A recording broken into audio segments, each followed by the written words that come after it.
We can start. Okay, so first of all, good morning, everyone. My name is Paulo Brites. I am a PhD student from the University of Aveiro. First of all, I would like to thank the organizing committee for the possibility of presenting my work here today at the 4th International EPNOI Junior Scientist Meeting. And the name of my work is Allowing Extrusion of Thermoplastic Starch-based 3D Printing Filaments using potato peel waxes as bio-based additive. Now, filament deposition modeling, FDM, which is also known as filament fusion fabrication, FFF, is the most widely used 3D printing technology as it represents the largest installed base of 3D printers globally and is often the first technology people are exposed to. The way it works is very simple. The filament with the diameter reference of a commercial diameter reference of 1.75 millimeters is led to the extruder by torque and pinch system into a heated block, which melts the filaments to usable temperature. The extruded material is laid down on a model where it is needed, while the print head and or bed are moved to the correct XYZ position for placing the material. Here are some examples of the most commonly used polymers in FDM. So we have ABS, PLA, nylon, which is PA, PETG, TPU, PI, among others.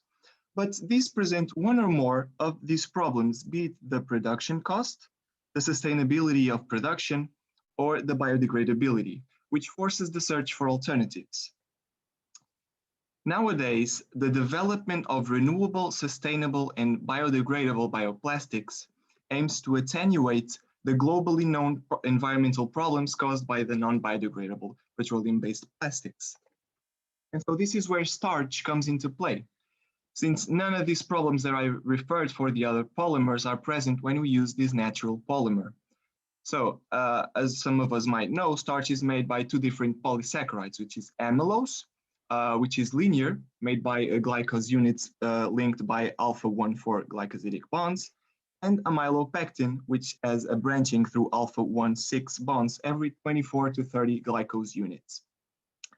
Now, depending on the ratio of amylose to amylopectin, starch presents different characteristics, but native starch itself has a rigid backbone and glass-like spacers. But when a plasticizer is added in excess of water, this backbone becomes mobile and the chain spacers become flexible.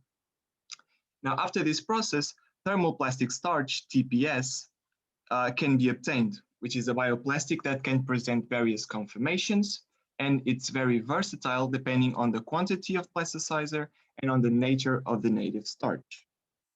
Although starch does have some limitations, for it presents a low melt tenacity and a hygroscopic character, which originates very brittle and water-sensitive materials, dificulting its use in 3D printing processes and extrusion processes.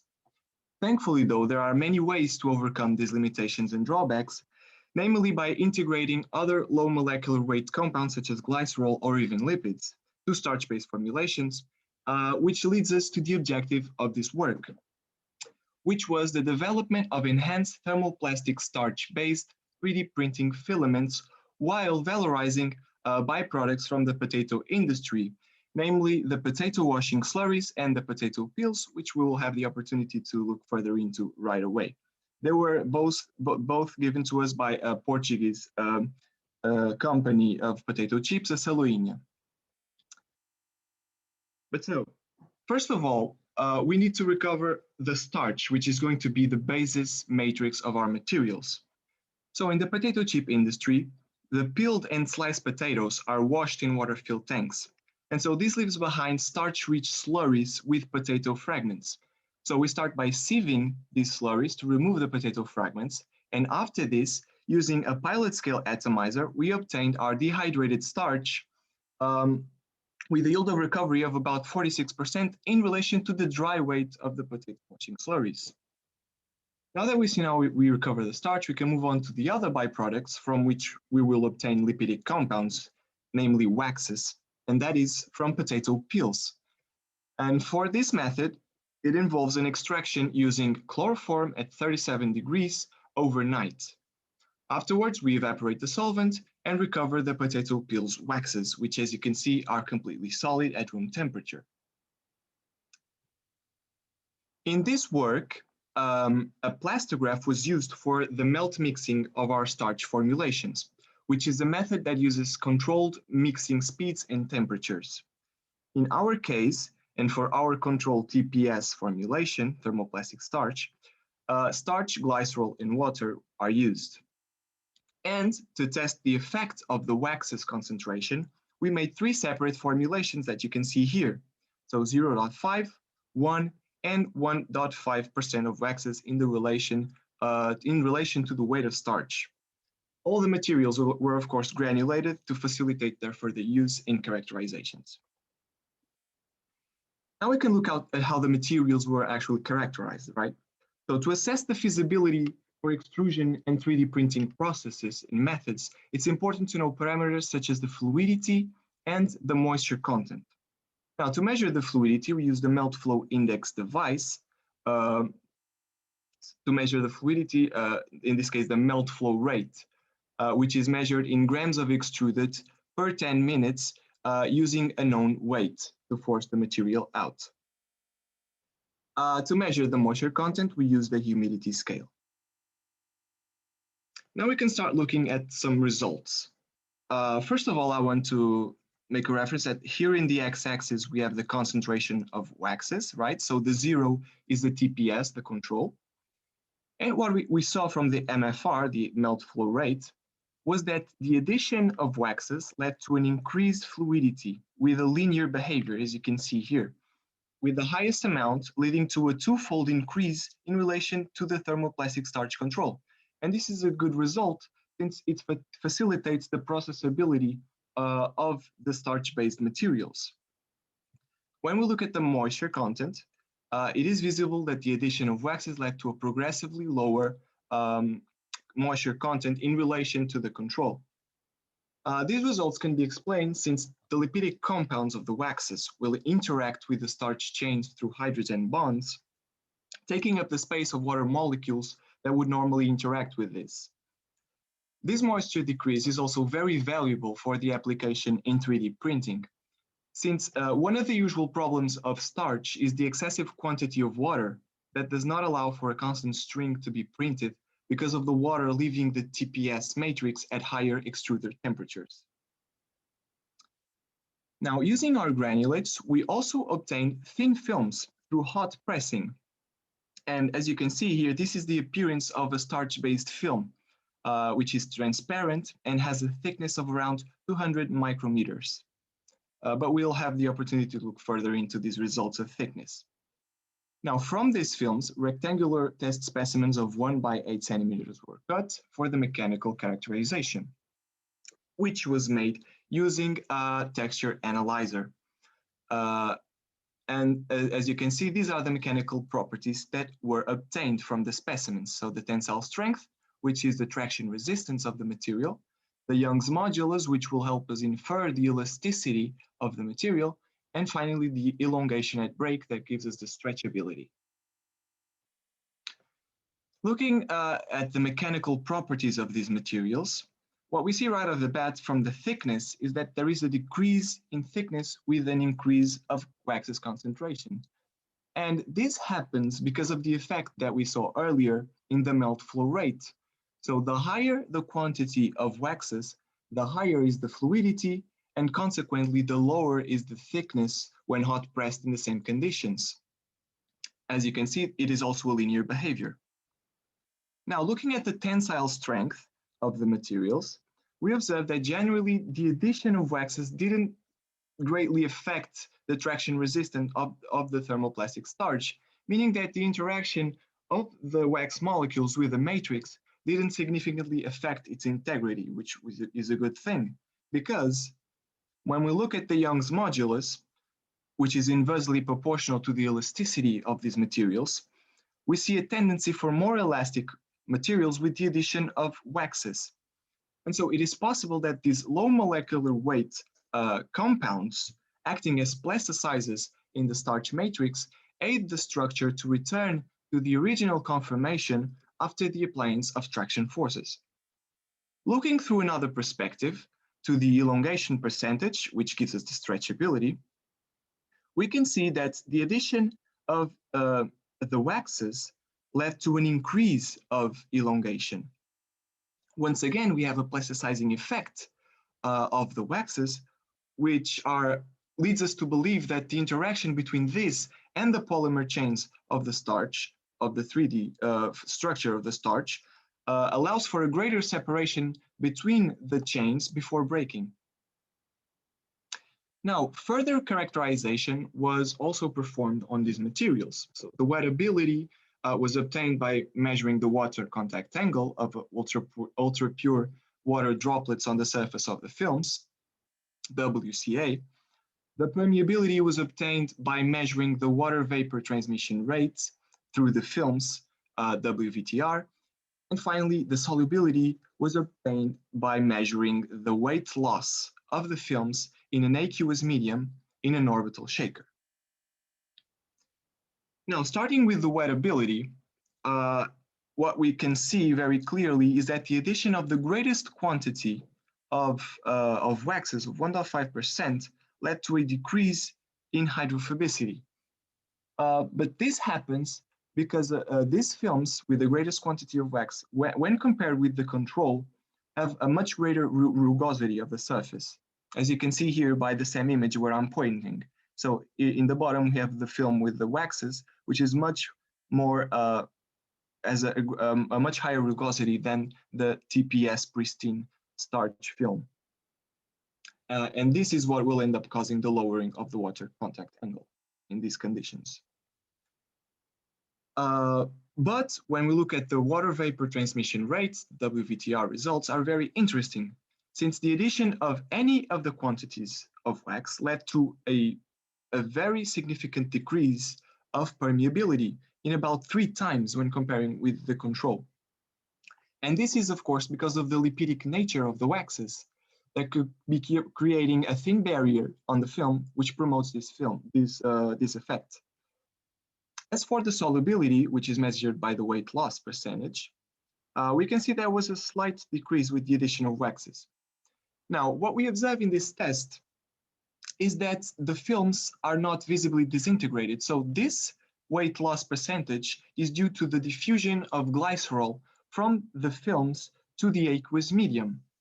And so this slight difference is explained by, once again, the lipidic compounds, the waxes, which are impeding this process from occurring in the same rate by acting as a lipophilic barrier.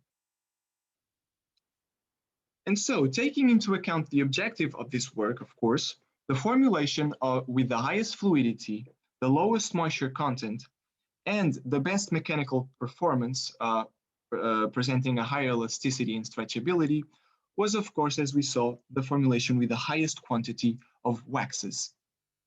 And so this formulation was applied in 3D printing filament extrusion, which will lead us to the final part of this presentation, which is, of course, the filament extrusion. So for application in 3D printing, thin filaments with a stable diameter have to be obtained. As I said in the beginning of my presentation, the commercial reference for FDM filaments is 1.5 millimeters of diameter. And so using our chosen formulation, we proceeded to the extrusion of this material to a desirable filament diameter. So as you can see, the granulate was placed on the feeding unit and was extruded, going then through a phase of cooling through the puller to be collected in the spool, which is attached to the winder. But of course, to facilitate this visualization, I have brought today 2 videos of this process, which will show us how the filament extruder actually works. So here in the first video, we see the filament being extruded. Here at the top is the die where it comes out of. Here we have the 2 cooling fans at the top, and here we have the puller, which is also where the diameter is measured. And so it is a very fine balance that has to be established here with these materials, so that it isn't too hot, which will cause it to overstretch and then become too thin. But it also cannot be cooled too fast, because then it will be too thick when it reaches the puller. Here in the second video, we can see the winder part of the filament extruder. where the filament is collected in a spool. As you can see, the mechanical resistance and flexibility of our starch-based materials with waxes allows it to be winded without a problem. And so here we have the final results of the starch 1.5% waxes-based filament. As you can see, they were very homogeneous and also very homogeneous in diameter, presenting a diameter of 1.8 millimeters, which is very close to the commercial reference. So it can be considered that it was a success, this part of the extrusion. Now I want to present some of the major remarks of this work.